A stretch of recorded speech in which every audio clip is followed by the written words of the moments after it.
Welcome to Only Ghosts in the Building. This is your host, Emily Claire. And Karen Lynn. Hi, I am popping in here before the episode so I can give you a little front story. It's not a backstory, but it's a front story. I wanted to mention that in this podcast with Alisa Schneidman, there is a little bit of discussion about anger. Mom says she talks about feeling like she was not allowed to be like the angry white woman. Like as a white woman, you cannot be angry. And this discussion it's in a room with 3 white women. So we are coming out that with our experience, but we also wanted to validate people of color, women of color, and their experiences. Ours is, we have the waspy white women that cannot speak their minds, that they're not allowed to express anger or will be labeled as hysterical. Back in the day, they used to put us in the mental institution because we were angry or had our periods or whatever, this, that, and the other. And we've really gotten the shaft, this metaphorically and physically, this whole time as women in general. And I want to validate, the Latina trope where you have, your spicy, angry Latina, and the angry black woman trope, which is just awful. So these things, they're tropes, and we understand, and we're validating your experience, because maybe you didn't want to be labeled as a person of color, either one of those things. There's plenty of experiences that I can't relate to because I'm a white person. I see you, we hear you. We didn't want to let this go and not mention that, but I didn't get a chance to do it in the episode. So here's your pre-validation, and thank you for listening. Alisa, her website is serenitywritingworks.com, and she has her contact information, all the information about her, and a way to contact her or, read her blog. She also has a group called Creative Connection. If you're local to the tri-state area, we're in North Wilmington, right off 95. There are 2 of them that work out of the building. It's a metaphysical shop. They also offer sound baths and workshops and all kinds of cool things. TerraLunaDE.com, or you can contact Alisa at serenitywritingworks.com. Now they both have underneath the name of Elements of Wellness DE. That's where you can find the things that they are doing together. They're a really great partnership, and you gotta love Alisa and Alicia. They sound the same, but they are 2 very different people. Both wonderful people, but different. Find them on Instagram at separate things. So Serenity Writing on Instagram, or Elements of Wellness DE, or Terra Luna DE on Instagram. And you can find them all on Facebook: Serenity Writing Works, Elements of Wellness DE, and Terra Luna DE. So go hang out with them. They're really cool. I'm in the shop often. They my friends, and come be friends with us. I have to say their place is high vibration, but also serene, if that makes any sense. Like, it's so calming and soothing of a place, but you're surrounded by these big, beautiful stones and all the accoutrement to your spiritual practice you do. I'm going to stop rambling and gushing over my friends and put you right into the episode. Alisa Schneidman at Serenity Writing Works. Enjoy this episode. See you on the back end. I'm basically a mental health coach, so I do work with people with trauma. I've been doing 6 months of training in internal family systems to help people work with parts of them that are holding a lot of trauma, to break that. I've been doing this work for years and years and years, and I did training to work with people who, like, even the book I wrote, like, my whole practice is based around trauma work. So even the holistic modalities and the sound, I work with people that have trauma. who have trauma. And that's what I do with people. Yeah. So I do bring in, like, the modalities. I work with the energies. Yeah. Now, financially for people, though, because I know you... I run a group, too. Okay. I started a group a couple of weeks ago, the Creative Connections. It's a holistic, IFS-based group for people. So I bring in the sound, the aroma, all of the holistic modalities to help work with the wounded parts of, so people can work in a group setting. We don't go deep, though, in group because of that. Right. But accessing that inner wisdom, that inner healing space. Yeah. I use all the stuff I've been trained in to do that. It's just I use it secondary to the mental health. Okay, so we already jumped in, but do you want to, like, introduce yourself and... Have you started recording? Oh, yeah. Okay. That's all been recording. Okay. That's okay. So, yeah. Okay, so I'm Alisa Schneidman. I do, so I have several... So my business is Serenity Writing Works, and it started because I wrote a kid's book for called The House of Weird back in 2011, and honestly, I didn't intend to start a business. I tried to find somebody to publish this book, and my son had said to me, "Mom, it's just weird," because he'd been over at his dad's, or whatever he was doing. That's like neither here nor there, but he was like, he said, "It's just weird." I'm like, "The House of Weird," because I grew up in this kind of environment, and it just came. And it's so funny because I was sitting with Jessica actually yesterday, and had a conversation earlier in the day, and it's so common because I hear this from clients all the time about mad, being angry, such a complicated feeling, for instance, right? And even this was a practitioner who'd come here, and it's like, mad isn't a primary feeling. Actually, yes, it is. Like, we all feel mad. Feelings are just like any other kind of pain. They're indicating something for us. And so I said to her, "Mad isn't bad." And she goes, "That sounds like a children's book." And I was like, oh my God. And so I started writing, and I wrote the whole story last night. Stop, you wrote a book last night. Yes, and I started one today. Yes. So, because it's so... I love that. Yes, because it's so... Mad isn't bad. Mad isn't bad. Because we're taught as young people that mad is bad. I remember getting angry as a child because I had two older brothers that picked on me relentlessly. I was the third. And I would get in trouble all the time for getting angry. And it would be my fault for getting mad. Reacting, right? Right, and we can't help our reactions. We react just like, actually, that's the quality of life, reaction to stimulus. So we're actually getting punished for being alive. Having emotions. For having emotions. Because we're taught, especially as white women, to suppress our emotions. Right. And you're going to get labeled as hysterical. Right. Yes. Or you're aggressive or whatever, yes. Right? Mad is a feeling, and it is an indicator that something's wrong. And so mad isn't bad. It's what is your... So I always think of it like energy, because I started with energy work, right? It's potential energy. Emotion's potential energy, behavior's kinetic. If we can start with the emotion, mad isn't bad, then you can go right to the behavior. But if you're already telling somebody suppress, you're putting protectors on top of emotions. And so then our systems, this is why no part of us is bad, is just protecting us from being shamed about a feeling. So if we can already say mad isn't bad, then we can address behaviors. And it's the behavior that is not acceptable. It's not even you're bad for having a behavior. It's like, okay, that's the feeling. Let's connect feeling to behavior, and how can you channel it correctly?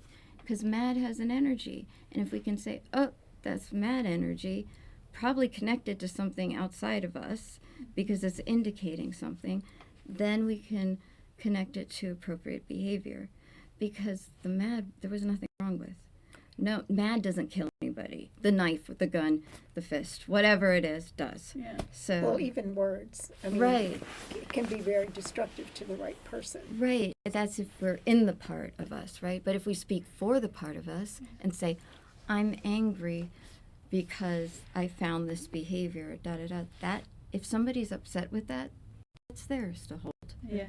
So, and to take care of. Yeah. So how do you relate that to your energy and your sound healing? So the sound healing, like I said, is a secondary piece of it.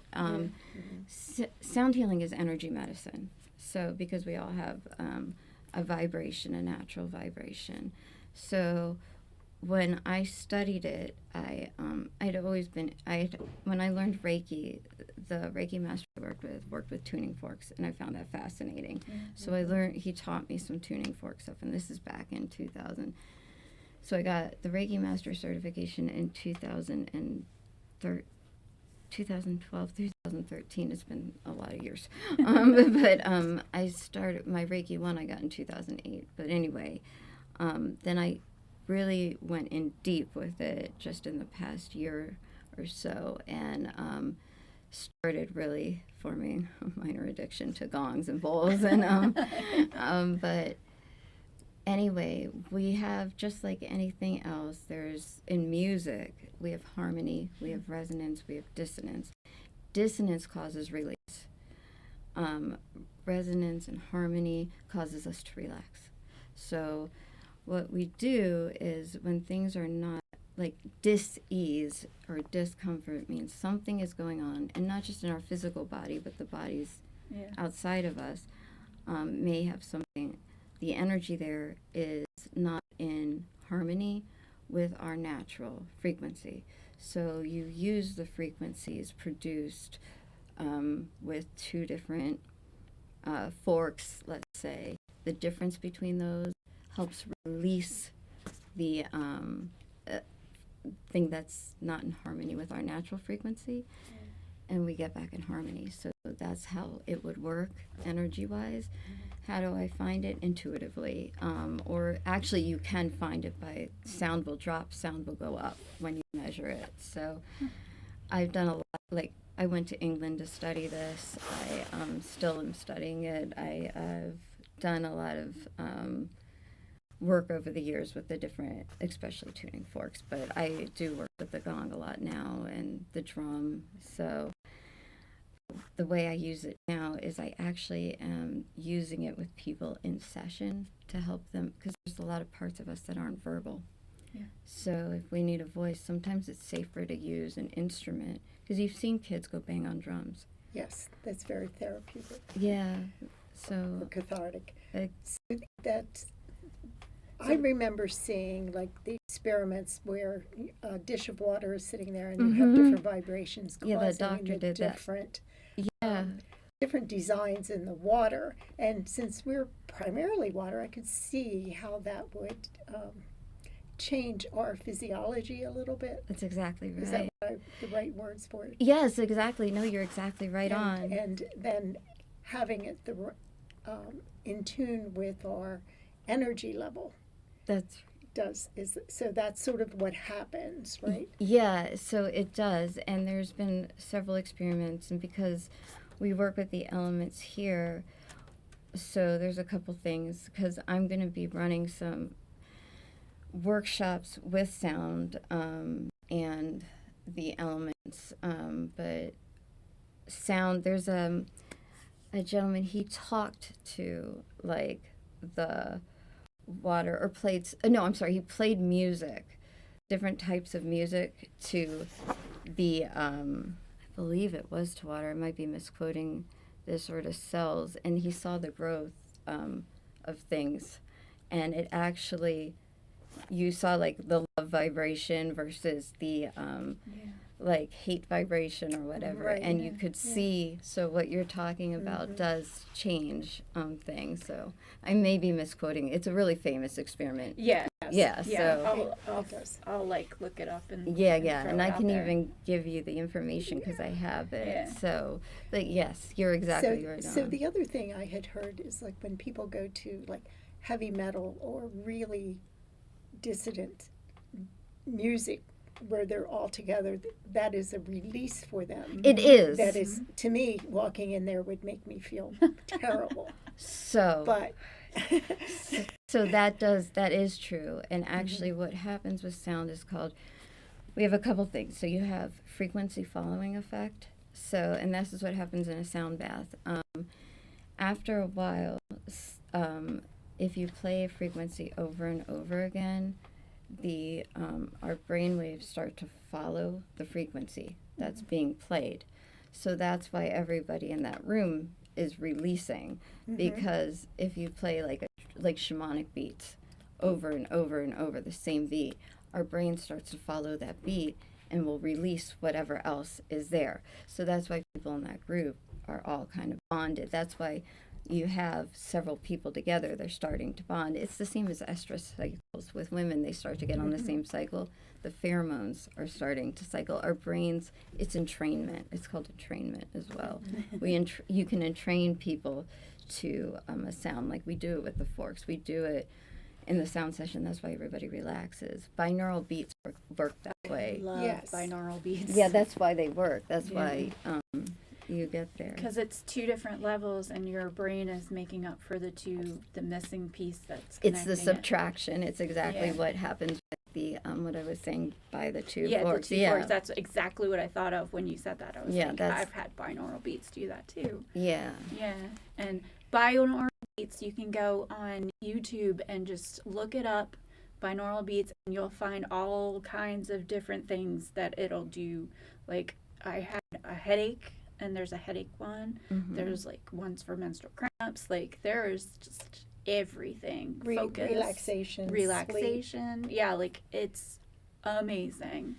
I was in a toxic job, and every morning I'd be like, I don't want to go in there, so I'd slap in some binaural beats and like do my opening work, and it helped because I was like, I hate it here. So, but it's fine now. But yeah, so I think I wanted to bring up the sound baths, and we were talking about sound bath because I was just here for one. Right. But I know that's only one facet of the things that you do. Right. But I have to tell you, my pain level went down so much just from like however long that was. It was amazing. In total, it lasted 40 minutes. That is a sound bath in any type of sound session. I do explain what's going on. There's periods of silence for integration. Yeah. It's very similar. It's the same thing because any type of sound session is a sound bath, whether it's personal or a group, right? Yeah. So the body, even whether it's a Reiki session, a sound session, no matter what kind of session, the system takes what the system needs. Mm-hmm. So I'm really glad it helps your pain. Yeah. So. Because I was like, oh, good.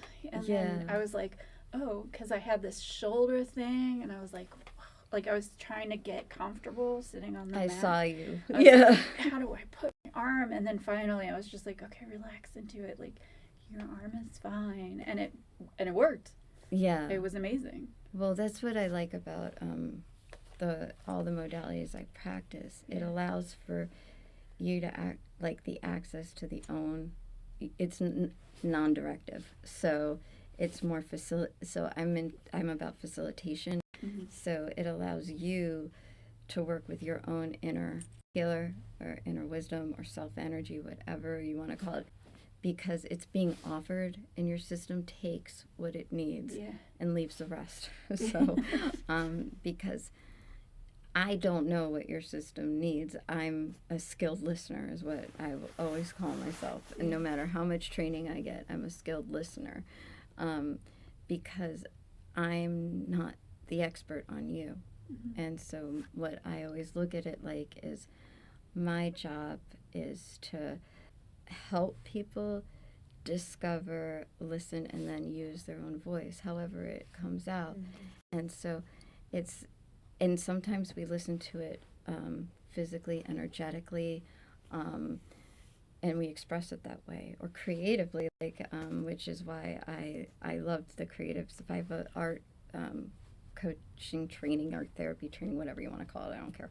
But I use, like, I'm going to be doing writing workshops, and it's what causes writer's block. It's these parts, you know. We think it's just like, and we think it's a mystery, but it's really protection. Like, and so sound is one way you can help with that, like, just with the pain. Like, I literally was trying to write a blog, and I wrote this in I wrote it in the blog, I think, like, my hip was hurting, and it kept distracting me, and it's because structured writing had always been a thing where if I had a prompt, I didn't want to do it. It was a pain in my ass, is what it was. It was literally that. So it was like, so, like, I have a lot of somatic training, and the Reiki, and I'm just very, very, a big thing on nobody else can tell you about you. Yeah. And can you talk about a little bit about your Reiki practice? Oh, sure, yeah. What that entails. Yeah, so We'll give the basics on Reiki. Sure, yeah, Reiki. Yeah, So Reiki, loosely, very loosely translated. I do not speak Japanese and would not ever pretend I do. Yeah. It's two kanjis put together. Kanjis being the symbol in Japanese, and it means universally guided life energy. So that symbol, this is Gasho, is the prayer. Yeah, I remember that. And you always do it before you start Reiki. Yeah. So otherwise, if I keep going, we're going to teach a Reiki 1 course right So, which I do teach, but that's in April. So, charges. Right.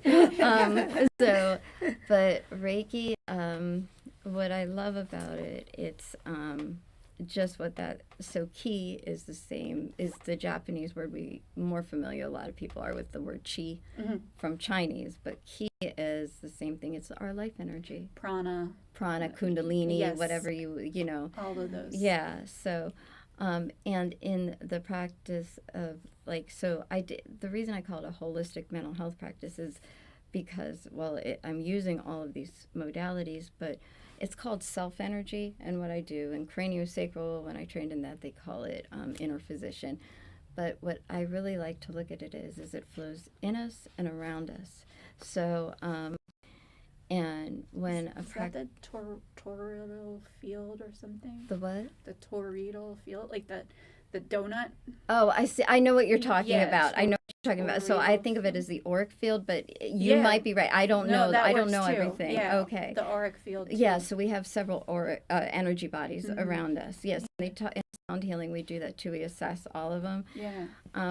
I will say I'm not in the sense of somebody who, when I teach people to tune into someone's system and listen to the system, not to just go with hand position. I teach them, and then I say just tune into someone's system and just listen to the system, because if that's your intention, to be listening to someone's system, then you're not going to do it wrong. Right. Because they're the healer. Yeah. So Reiki is, your practitioner is tuning into Reiki, which you know this, you do Reiki, but you're tuning into Reiki, and then you're tuning into the person's system, and you're offering. And so, and it goes where it needs to go. So people are always like, well, how does it work? It works very much like that. We have it in us, and it's around us. So it's going to be, it's our presence. So if it's our presence, and it's what heals us, it's, if you will, whatever higher being or whatever, it's that. So we're either a massive cells or we're alive. So it's whatever that life piece is in us. And the reason it's healing to us is because it doesn't hold the wounds, the trauma, the scars, and so that's why it's healing. There are parts it won't go to because they're not ready to heal yet, and that's okay. Yeah. And that's okay, and it doesn't judge, it accepts, so it just goes. So I had an experience with homeopathy, and which is energy healing. Right. But you take remedies, right, and they're the extraction of what it is you need to heal whatever it is that you heal. So there's a lot of discussion around, and I thought about this, is like, oh, is it a placebo or is it real? Because it's so extracted, it's just the energy that's not part of the, because a lot of the plants are toxic if you took them full strength. Right. So they extract the energy and you match it with what your issue is. Right. And it may heal that issue, and then something else that allows whatever else to come up. It sounds like what you do with Reiki is very similar to that, is you may be able to conquer one, or with sound healing, or with any of the things that you do, is when you get things, the acute things healed, the chronic things may come up, if I want to say it that way, like what's really sort of at the front. Yeah, so that allows the additional healing that needs to be done to I'm going to call it a bloomin' onion. Sort of. What I really work with is the internal family systems, IFS. So Right. Reiki is a way to describe the self-energy, but yes, when the self-energy is there, yes to what you're saying, in the sense of, it's a very good way of putting it, those top protectors are up here, and yes, they have to trust that energy first before you can get to the ones beneath it. So yeah, that's a good way of putting it. I would just say that I'm facilitating people's own key to use it, and it feels like Reiki. So my presence would be offering the Reiki, if you will. So when I'm offering my own self-energy, I'm offering that. But I don't do it like you would on a table. I'll do it in whatever way is working for them. Does that make sense? Yeah, it does. Yeah. You facilitate the energy that they need to. Right, the presence. They need to be there. But I do it with, often with words. Like, it's very much a coaching session. So, but they have to be open to it. Or it's they just have to walk in, and they have to be they have scheduled to be ready appointment. to hear what you have to say, or what No, you have so to offer. I'm not directing them in that way. It's more like, it's not like therapy where I'm directing them or saying, I'm actually pretty accepting of where people are, because all parts of us are good. So even people who are like, this is it okay to swear? Yeah. Oh, yeah. This is bullshit. Yeah, that part has a point. This is bullshit. So it's being with them where they are. It's not, I don't need to force that part to be somewhere else. I really want to know that part and be curious with that part, and really give a full forum, because every part of us wants seen and is there to help us. It's just never had the opportunity to express that. It has its own energy. So that's what's different about it. That's cool. Yeah, it really is, because and then it's about handing it back to you and your energy. Because once it can be seen, it usually lets the person be with it. So that's the difference. Okay. Yeah, That's and neat. it helps gets you unstuck from places you've been stuck, helps with boundaries, helps with all of that, without having to I have to do it this way, or you just know. You know how to do it. She's the reason why this podcast is happening. Because we sat around a bonfire one night talking about what I want to do. And you were like, that really sounds like something you want to do. You want to get into people's homes and help them out. I'm like, yeah. So this is my gateway. Podcasting is my gateway to meet these people, talk to them, and have me facilitate thought processes in the spirit realm. Does that make sense? Yes, it does. Yeah. That's really cool. So that was you. Oh, well, I'm glad it helped. I'm glad it helped. Because that was the driving force where I was like, oh, no, I can actually do this. And I don't think you meant to do it, but you were just asking being curious. me one night. Yeah. Yeah. So she did it on accident, but it worked. I'm glad it helped. Yeah. Yeah. It's, yeah. And I know I started with the book. Yeah, I didn't mean to publish it. Well, no, I did mean to publish it. But yeah, I'm so sorry. We've come 3 ways.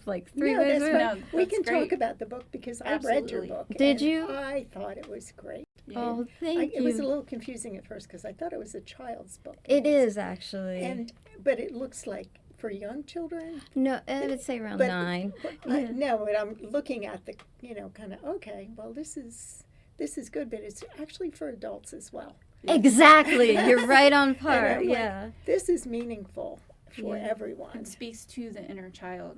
Yeah. Because your inner child can see what's happening in that and recognize what you went through as a person at that age. Right. Right. Exactly. So you're spot on. That's exactly right. I've had adults go, "Whoa." Yeah. Yeah. And like, because that book was a way to make amends to my inner child. And people, it's so funny. I've had more people ask me about the meaning of her name. And so to set the record straight, Samantha was my doll. I made up her last name. That was it. But somebody made a really cool point. She said, Syndamore means without love. I had no idea when I named it. Yeah. So these books are like, anything that comes in is very channeled. It's like, boom. It just comes like the book last night. Like I wrote it like in an hour or two, even the one today. That book it was so funny. I wrote it 10 years ago.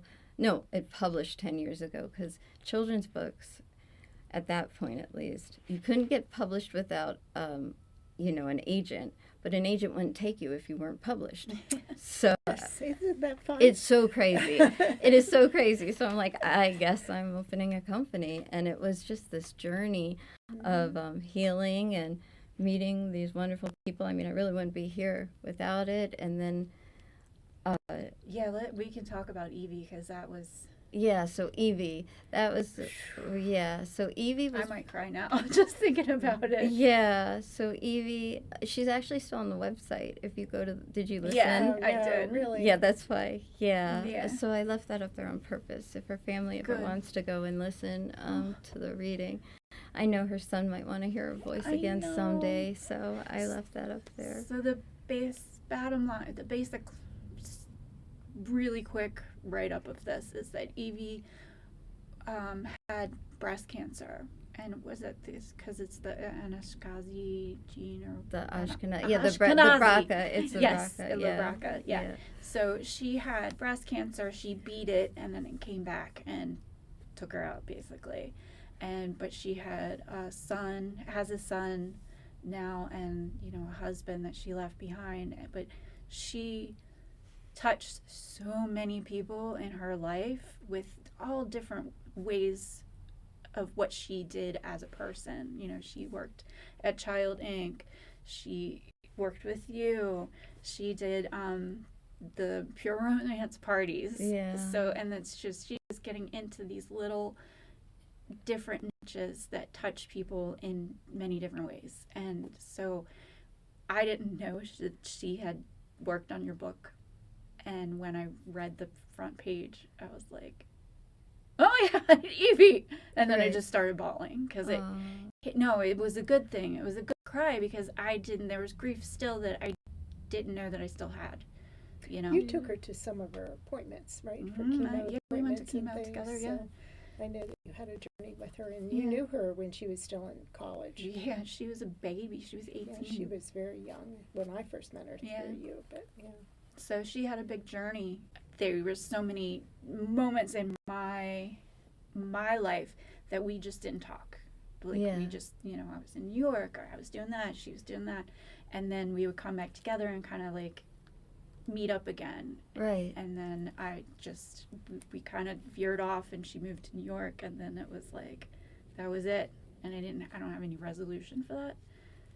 So, but it's okay. It's okay. It's all right. It's something that little, her name just in your book, like, just triggered that, and it was good that I got to do that. So again, it's weird. Like, you have touched so much of my life, and you don't even know. You know what I mean? No, I didn't. No, I didn't. There's like, you are just, as an existence of a person, has helped me in my progress in the past year that we've known each other. Oh, wow. So, well, thank you for saying that. Sitting here, I didn't realize it either until I was like, oh, that, and then that, and then that. Okay, thank you. So much gratitude to you. Welcome. And I hope people in this can come here and be touched by you as well. Thank you. Yeah. Okay, but we can keep going. No, that's fine. Well, and that gives me some, that is why I wrote the book. You know, the dedication is for those who have yet to speak. Mm-hmm. And whether they be young or old, it didn't matter. Because you carried that with you forever. And then you heal. But you have to recognize that it's there to heal. Absolutely. So that's a lot of people shove it down. That's right. Go on with their lives. And you know, that's why the work I do is different. And I tell people that because one of the fears of doing the work is, you know, going back and reliving, and you relive and you relive and you relive. And the thing I found is that with this work, you don't relive. You go back with that healer and you witness. And you give a chance to pull out of the frozenness so that you can have that resolution. Yeah. So that to me was the difference, and it made all the difference. And like with this book, there is a funny story. My father, he goes, "Well, you made amends easy for me." So, I said, "Oh, that's only ages 1 through 9." So You got more. So Part 2, the teen years. Yeah, right, exactly. That's going to be a multi-chapter book. That was funny. But yeah, it's, you know, those are the gifts in recovery, and like, but there isn't a lot out there for kids. Yeah. There really isn't, and like that's why 10 years later, I get this call this January from the Delaware Association for Children of Alcoholics. They endorsed it 10 years ago. I get a call from the president, Barbara Ridge, and she's like, "We're going down to speak at Congress. We want to take your book." Congress? Oh, Congress? And it's Delaware Congress. I'm like, oh, well, still Congress. That's pretty impressive. It's still pretty impressive. So I was like, okay. And first she just like needed the books, and then she's like, well, did you want to come down and speak? I'm like, you want me to speak at Congress? So like, then it turned into she was going to speak, and I was so relieved because I don't want to speak in front. But I ended up going, and my book was like on the desk of every senator and every representative, and I met the Speaker of the House because they passed a bill.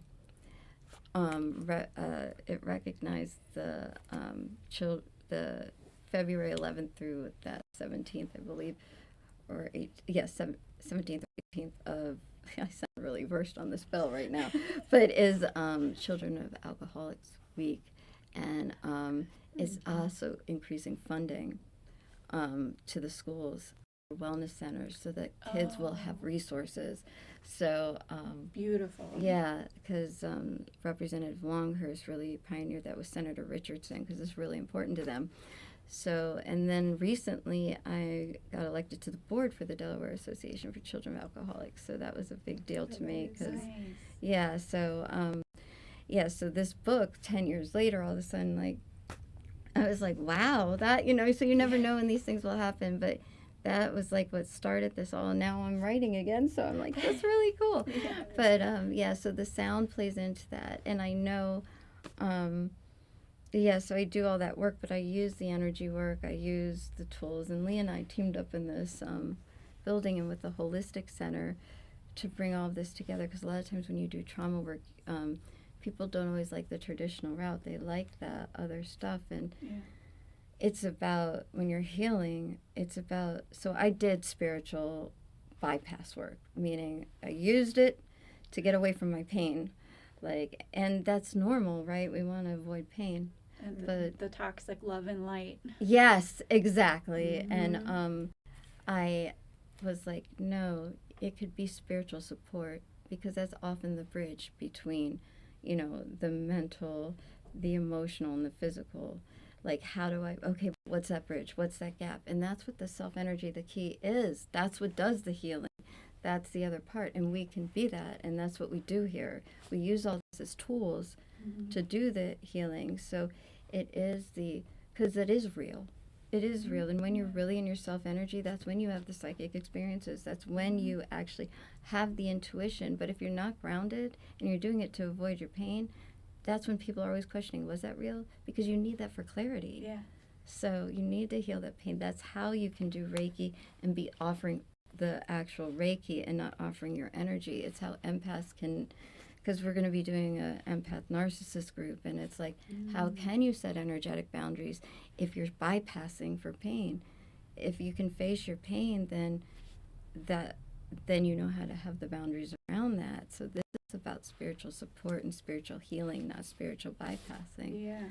So if that makes sense. Absolutely it does. Yeah. Because people are afraid to feel the feelings. Absolutely. It's hard. Yeah. 'Cause It's really hard to feel. It's, well, first of all, to recognize them, because Yeah. they influence so much of your life. What happened to you as a child or as a teenager, or whatever trauma, past marriage, you carry over. That's the thing about this work, is like, because you get access to you, you're not afraid of the pain. It's like that pain knows, oh, I got somebody in there. Like, it's in perspective, and it knows that it's not scary anymore to go there because you don't stay there. Because what happens is this part, and this is very energetic and shamanic, the work that I do with people, is that those parts come in and you're frozen in time. It's not like your inner child, oh, I'm going to my inner child. It's literally that survival that you learn at that age comes and freezes then. Because until it knows that it's safe for you to be with your presence, it's like, no, I got to protect you because you're 6, you're 5, you're 4, you're 2 months old. So I'm going to use what I got to use. So that's why there's no bad part. Now some of the young ones inside, like mine, are like, get the fuck away from me. They're like, nobody was there when I was young. What the fuck makes you think I'm going to let you hear it now? Yeah. And it has to, and for me, I'm like, yeah, I get it. Yeah. I get it. And I give them space. And when I know they need space, they're like, huh, okay. And that's when that connection forms. So, some of them, and they really do probably want a hug, but they're like, I'm not taking any hugs from any adults, because do you know what happened after I did that? Yeah. And so, and like, it's exactly like you're saying, like that kind of work. It's just this kind of going in and getting to know all of them in there, because I do have some really little angry ones in there, and like, yeah, but I do have some that are very sweet and loving and need that. But they're really tired of protecting, but they don't know that I can do it, because they don't think adults are trustworthy. Yeah. Right. If that makes sense. I'm kind of wonder about this whole generation with war, the kids that are going through in different countries through this trauma, and how that's going to be in 10 years from now. That's a really good question. That's always concerned me. I mean, if they survive to begin with, and then what are they going to be able to bring to the world at that point, and how are they going to be accepted into the world? What their world is going to be like? That's a really good point. Based all on trauma. Yeah. See, with right now, okay, so there's a lot happening in schools, not to get political, but there's a lot of political, well, I'm trying not to be political on the podcast. Right, you're fine. But, the politics are coming into schools right now, and I watched the Brandywine School District meeting last night, and the kids, the presidents of all the high schools around here, I'm getting chills. They come out and they give a PowerPoint of like all the good things that they're doing, and it is beautiful. Like, I was almost crying watching this, because they're talking about all the things that their community and their childness is creating now. So I'm wondering, with all this growth that we're doing emotionally, what is it, Mount Pleasant? The elementary school or the high school? High school. High school, yeah, Mount Pleasant, yeah. They have, I think it was them, they have a whole chill out room where they have a therapist or counselor there, and you can go in if you're having an issue with anything, and you can just go there and get counseling, or just to be there. Right. Like, that to me, I wish that, my nurse's office was that for me. Yeah. And I know Jess was talking about that yesterday too. Yeah. Because she's going that with her son is like, he's in the nurse's office because he's having a hard time in school. So I see the growth that's happening, and I'm scared to see what the war is going to do to them, and if that's going to be two opposites when that comes together, or if that's just going to mend it and like When you're then we talking can about war, evolve. Are you talking about the war in the countries, the war in the school districts? Oh yeah, because that was mess too. The war, Palestine and Israel and all the other Syria and all of those, and here, that's the more undercover war. Yeah. It's a secret war that. It's always, absolutely. Yeah, it's been that way. Sort of, I can relate it back to being trauma as a kid. Your reaction to the world is based on that. Mm-hmm. And if your norm then is fighting, how do you get out of that wheel? Well, so that would be like the complex PTSD, right? So the CPTSD as opposed to PTSD. Now, I'm not a therapist. I gotta say, I gotta have the disclaimer, right? So, but I can speak from life experience. I can speak from my own life experience. So I could have gone that way, right? I could have decided, I'm gonna be mad at the world and do X, Y, Z, but I didn't want to do that. Yeah. So I think it's about human nature too, and each individual. And, it's sort of how you look at the world. I think there's always going to be that. There's always been war. Like, I'm thinking of Billy Joel. We didn't start the fire, right? Yeah. And so we can look at it that way, or we can look at it as there's also all the people who don't do that, who go the other way, who decide to serve, who decide to create things. Because war also, I'm not advocating war. Please don't think I'm advocating war. But there's also all the people who say never again. Those are managers, actually, if you look at parts theory. But there's also people who decide, I want different. Yeah. I want to be different, because there's that reaction formation. Jesus, I'm talking in a lot of psychological terms, but there is, right? Like this is all connected. Right. So I think it's how you look at the world, because there are people who never have these experiences and just decide, I'm going to be in it for me, or there's going to be people who decide I want. So I think it's looking at what you can control in the world and doing, your part. Like you two are doing a podcast and sending a message, and that's doing your part. And I think that's so beautiful. I think it's beautiful. I mean, you're changing the way people will look at the paranormal instead of just talking about it. So you're getting a message out there to more people. So you're welcome. I mean, so it's like, we're hoping to validate people's paranormal experiences. Well, validating experience is what you do in trauma. Right. Yeah. And exactly. so that's similar. Yeah, because people in trauma want their story to be heard. And you're doing that. So there you go. You're helping with the trauma. You can't rewrite that story, meaning you can't change fact, but you change perspective. That's the rewrite. That's cool. And you're doing that. I like that, yeah. So that's what you're doing. So we always can do that. You're welcome. It's perspective. Yeah, that's definitely, cause, we always talk about how people think, oh, paranormal, spooky, scary, it has to be like jump scares and things like that. And I'm like, no, it doesn't. No. It doesn't. I think we all have the potential for it, don't we? I mean, it's our intuition, we could say, is paranormal. I mean, yes. My mom died at the end of, I should know, August. I'm sorry. And,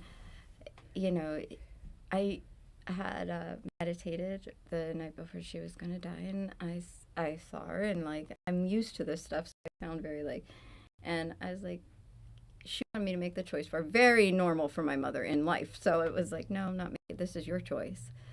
And I was like, you got to make it. And she had said, we'll do better work when I'm gone. And I said, yeah, that is a true story. I knew that was a true story, but I said, Mom, I'm not making this decision for you. You got to make this decision. And she said, okay. She's like, I know. I was like, yep. And so, and I said, well, how will you know how will I know you made the choice? And she said, I'll show you a sign. I said, you got to show me a sign. That's right. And she's, so the reason I'm laughing, because I said, what will it be? And so she shows me a bluebird or a blue jay. I don't know. I'm bad with birds. I'm like, of course you would show me a bird. So, and Something blue, anyway. something. And so the next day I go to her house because we're looking through her stuff. Lee pulls out a bluebird. And so and so the day of that night I got a call that my mom went into respiratory failure. So and she passed, and like then I'm in my office and I say to somebody, you know, something. My mom was in my office. My mom would be in my office because that was her personality. She had no boundaries about things, so this would totally. So she showed up in my office and she was like really just invasive, which would be my mom. And we were at her house. My phone was like over on, I don't know, like I guess it was a sideboard or something. And Jeff, he's my ex-husband, we're the best of friends. He was helping me get stuff out. I had to give context to who this person is. Yeah. So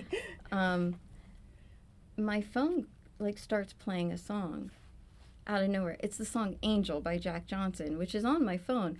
Nowhere, nobody touched my phone.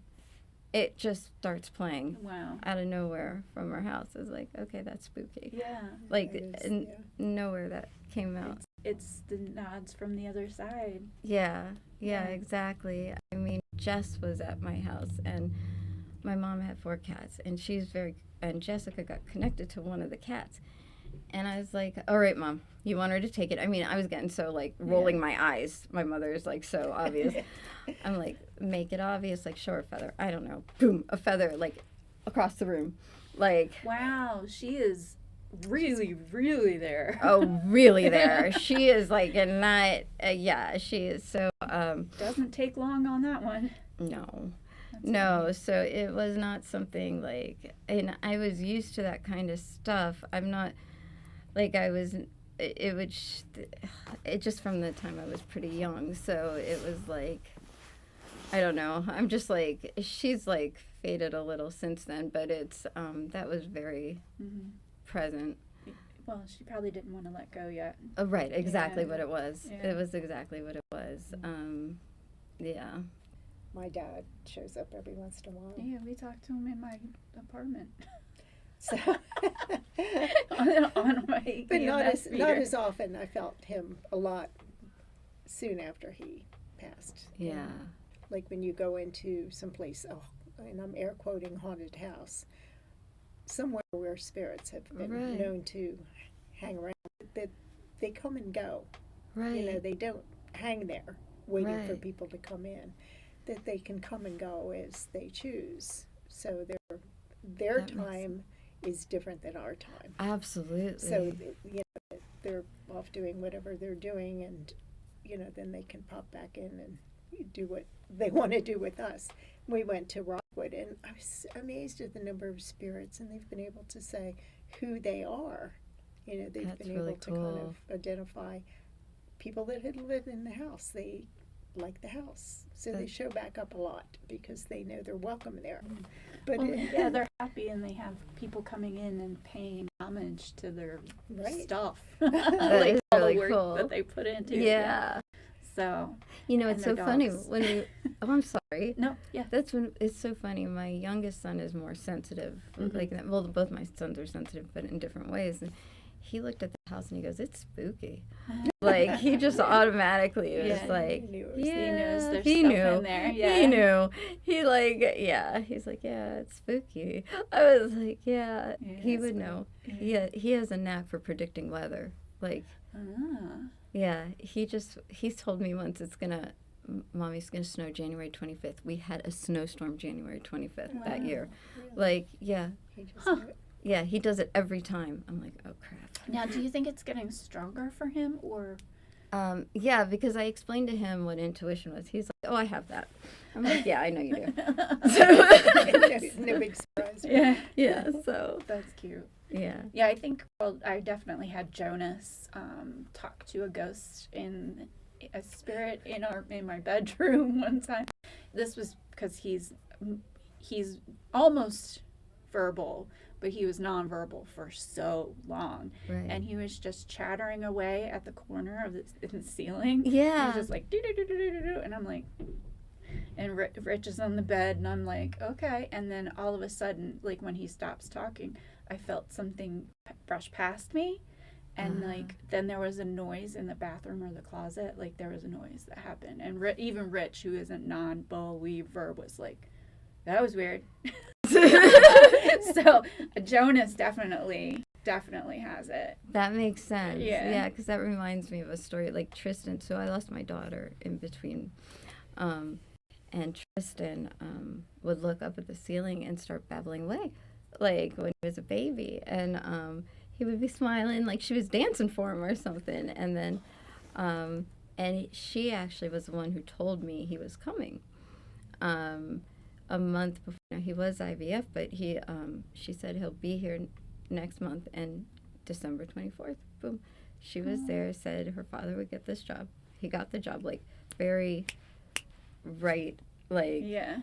so she, she was very prominent, and he would look up at the ceiling and, like, dance for her, like, be looking at her until, like, later. It was just very, it was very much like that. Yeah. So. Now, does he remember that at all, or he was just No, too he young? doesn't remember it. He Yeah. doesn't.